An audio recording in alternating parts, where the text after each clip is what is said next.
Rina Wijaya berdiri tegak di depan meja pengadilan dengan tangan gemetar saat hakim membacakan putusan yang mengubah segalanya dalam hitungan detik. Siapa yang menyangka bahwa keputusan sederhana mengungkapkan pacar perempuannya di media sosial hanya untuk merayakan ulang tahun hubungan mereka akan berujung pada pemecatan mendadak dan gugatan yang kini menjadi sorotan nasional. Tapi di balik ruang sidang yang ramai itu ingatan Rina melayang kembali ke 12 tahun lalu di kampus Universitas Gadjah Mada Yogyakarta ketika pertama kali ia bertemu Sinta di perpustakaan Akultas Sastra. Matahari sore menyusup melalui jendela kaca tinggi saat Rina duduk sendirian di meja pojok membaca buku Ilsa. Seorang gadis berambut panjang hitam legam dengan senyum malu-malu mendekat dan bertanya apakah kursi di depannya kosong. Itu Sinta Putri namanya dan dari saat itu percakapan mereka mengalir seperti air sungai yang tak pernah berhenti. Mereka menghabiskan malam-malam di warung kopi pinggir jalan sambil bercerita tentang mimpi dan ketakutan. Rina merasa untuk pertama kalinya ada orang yang benar-benar melihat dirinya bukan sebagai anak sulung yang harus menjaga nama baik keluarga di Jakarta.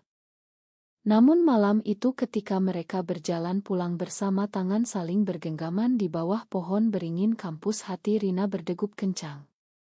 Sinta berhenti di bawah cahaya lampu jalan dan mencium pipinya lembut. "Aku suka kamu Rin lebih dari teman biasa," katanya pelan. Rina membeku tapi bukan karena marah melainkan karena untuk pertama kali ia merasakan kehangatan yang selama ini ia tolak dari dirinya sendiri. Mereka mulai berkencan diam-diam di kosan kecil Sinta di daerah Pogung. Setiap akhir pekan mereka pergi ke pantai Parangtritis naik motor butut milik Sinta sambil tertawa mengejar ombak. Rina merasa hidupnya lengkap untuk pertama kali. Tapi segalanya berubah ketika ayah Rina datang berkunjung dari Jakarta. Seorang teman kuliah melihat mereka berpegangan tangan di Malioboro dan mengirim pesan ke keluarga. Malam itu ayah Rina duduk di depannya dengan wajah merah padam. "Kamu anak perempuan satu-satunya Rina. Jangan rusak nama keluarga kita. Ini Indonesia bukan Eropa.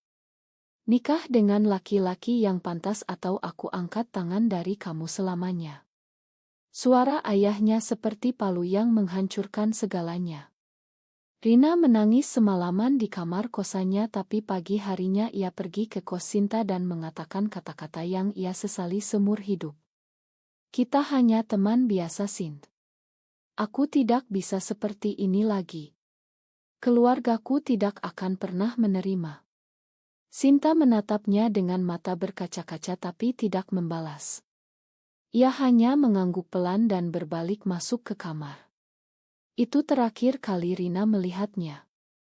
Kini di ruang sidang Jakarta tahun 2025 Rina merasakan luka lama itu terbuka kembali. Bosnya di perusahaan periklanan besar itu telah memecatnya hanya 2 minggu lalu dengan alasan mempengaruhi citra perusahaan. Semua karena foto bersama Lina pacarnya yang diunggah tanpa sengaja ke akun pribadi yang ternyata bocor ke grup karyawan. Rekan kerja yang dulu tersenyum manis kini menatapnya dengan pandangan jijik di koridor kantor. "Kamu membuat perusahaan malu Rin," kata Herd saat memberikan surat pemutusan. Rina pulang ke apartemen kecilnya di Sudirman dengan hati hancur. Lina menunggunya di sofa dengan mata sembab. "Kita akan lawan ini bersama sayang," debisik Lina memeluknya erat. Tapi Rina tahu perjuangan baru saja dimulai. Pengadilan Ketenagakerjaan di Jakarta Pusat dipenuhi wartawan dan aktivis hak asasi. Rina duduk di bangku terdakwa dengan jas hitam sederhana yang ia beli khusus untuk hari ini.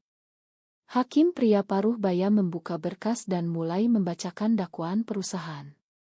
Pemecatan ini didasarkan pada pelanggaran kode etik internal yang melarang karyawan melakukan tindakan yang dapat merusak reputasi perusahaan di mata masyarakat konservatif. Kata-kata itu seperti pisau yang menusuk dada Rina. Di sisi lain meja pengacara perusahaan tersenyum puas seorang pria berjas mahal yang pernah bertemu Rina di acara keluarga bertahun-tahun lalu. Sementara itu ingatan Rina kembali ke tahun 2013 ketika ia pulang ke Jakarta setelah putus dengan Sinta. Ayahnya mengatur perjodohan dengan anak teman bisnisnya seorang pengusaha muda bernama Andi. Pernikahan itu berlangsung hanya 2 tahun sebelum akhirnya berantakan karena Rina tidak bisa lagi berpura-pura. Andi menemukan chat lama Rina dengan Sinta di ponsel lama dan marah besar. "Kamu bohongi aku selama ini," teriaknya sebelum pergi selamanya. Rina kembali tinggal bersama ibunya yang sakit-sakitan di rumah mewah di Menteng. Ibu hanya bisa menangis pelan setiap kali Rina menolak lamaran baru. "Kamu harus menikah lagi, Rin, demi masa depanmu." Di tahun 2020 tilu Rina bertemu Lina di sebuah cafe di Kemang. Lina seorang autogray relance yang baru pindah dari Bandung. Mereka bertemu saat Rina memesan kopi dan Lina sedang mengambil oto interior cafe. Senyum Lina yang hangat mengingatkan Rina pada Sinta dulu. Mereka mulai berkencan diam-diam. Lina tahu tentang masa lalu Rina tapi tidak pernah memaksa. "Aku akan menunggu sampai kamu siap keluar dari bayang-bayang keluargamu," kata Lina suatu malam di apartemen Rina sambil memegang tangannya. Rina merasa bahagia tapi ketakutan selalu mengintai. Ia tidak pernah mengenalkan Lina ke keluarga atau rekan kerja. Kini di sidang hari kedua saksi pertama dari perusahaan maju. Rekan kerja Rina yang dulu dekat kini bersaksi bahwa oto Rina bersama Lina membuat klien perusahaan mundur 2 proyek besar. "Citra perusahaan kami adalah keluarga Indonesia yang baik-baik," katanya dengan suara lantang. Rina menunduk.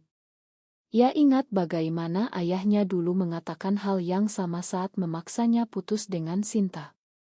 Malam itu setelah sidang Lina menunggu di luar gedung pengadilan dengan payung karena hujan deras.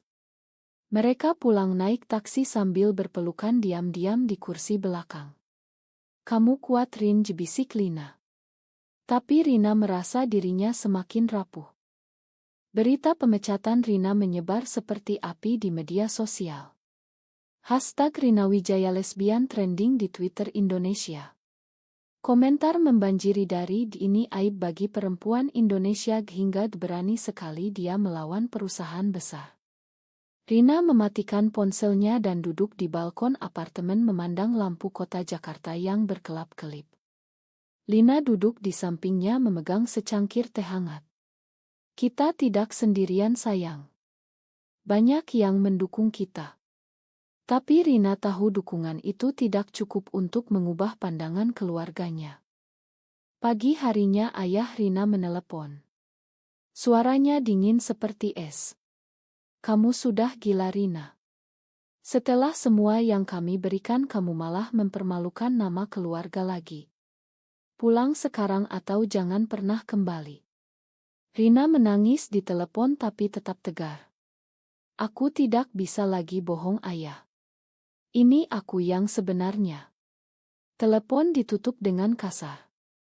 Malam itu Rina mengalami mimpi buruk tentang Sinta yang menangis di kampus dulu. Ia bangun keringat dingin dan memeluk Lina erat. "Aku pernah menyakiti seseorang yang sangat kucintai dulu," bisiknya.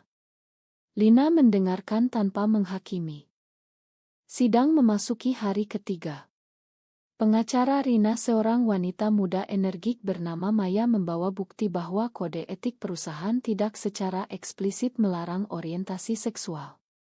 "Ini diskriminasi murni, Yang Mulia," katanya lantang. Perusahaan membalas dengan memanggil saksi ahli psikolog yang mengatakan bahwa gaya hidup seperti ini dapat memengaruhi produktivitas karyawan. Rina hampir tertawa pahit. Produktivitasnya selama 10 tahun di perusahaan itu selalu di atas rata-rata. Tapi sekarang semua diukur dari satu oto. Di luar gedung pengadilan sekelompok aktivis datang mendukung dengan spanduk kecil. Mereka berteriak, "Hak adalah hak." Rina tersenyum tipis untuk pertama kali dalam minggu ini. Tapi saat ia pulang ke apartemen, telepon dari ibunya masuk. "Ibu sakit, Rin. Tolong pulang. Ayah marah sekali." Rina ragu tapi akhirnya naik kereta ke Menteng malam itu. Di rumah orang tua ia dihadapkan pada keluarga besar yang berkumpul.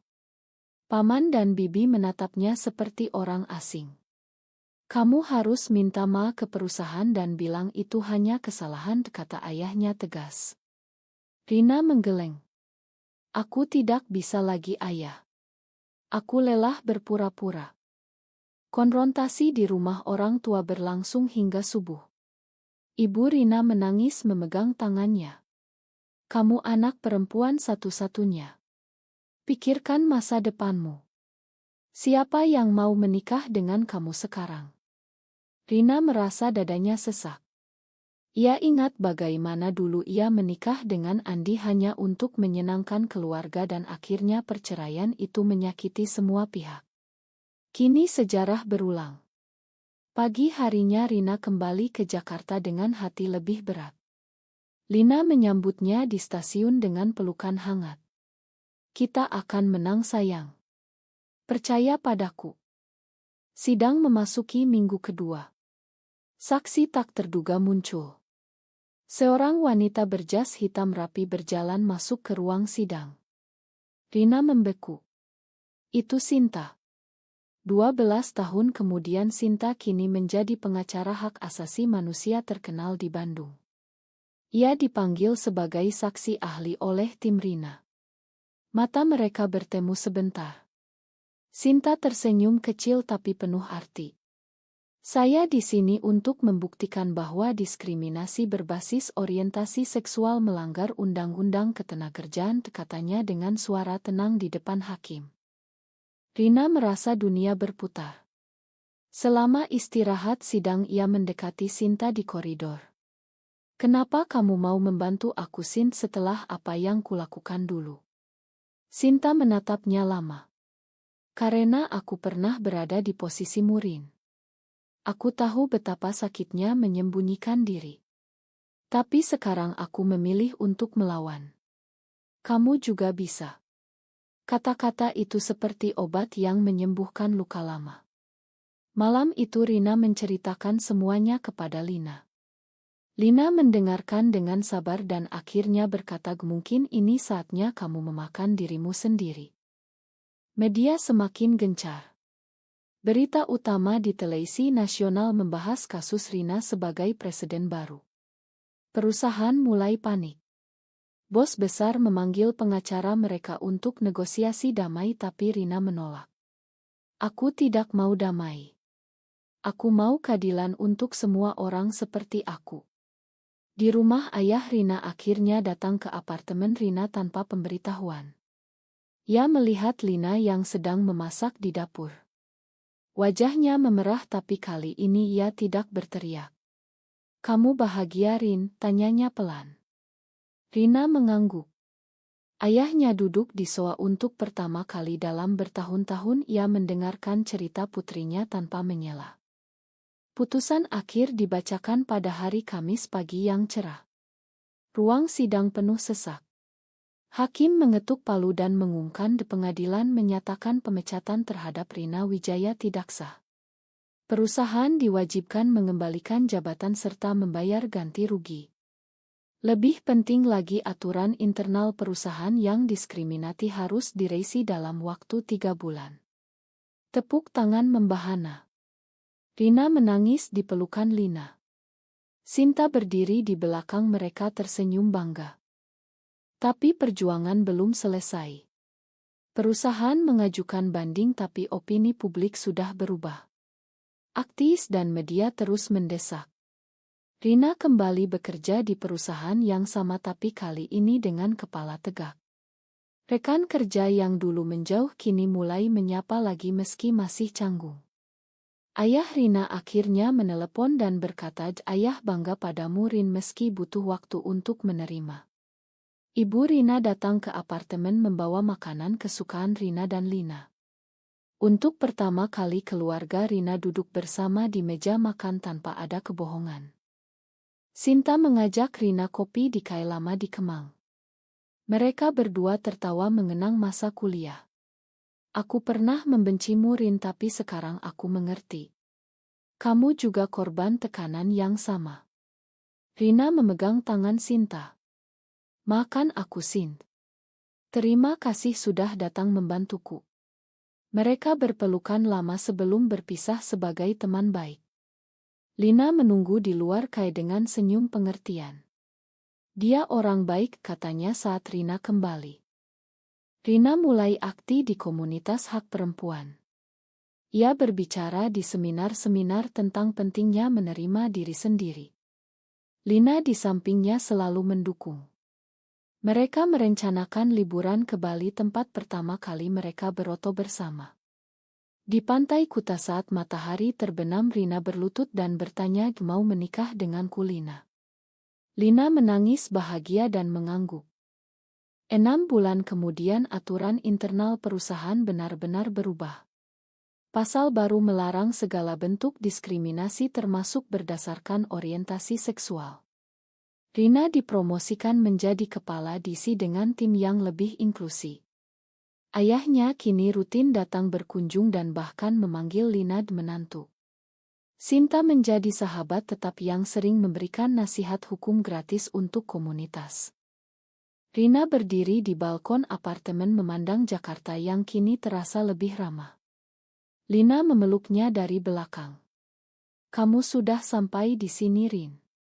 Semua karena keberanianmu. Rina tersenyum. Luka masa lalu masih ada tapi tidak lagi menguasai. Ia telah memakan dirinya sendiri dan menemukan kebahagiaan yang dulu ia tolak.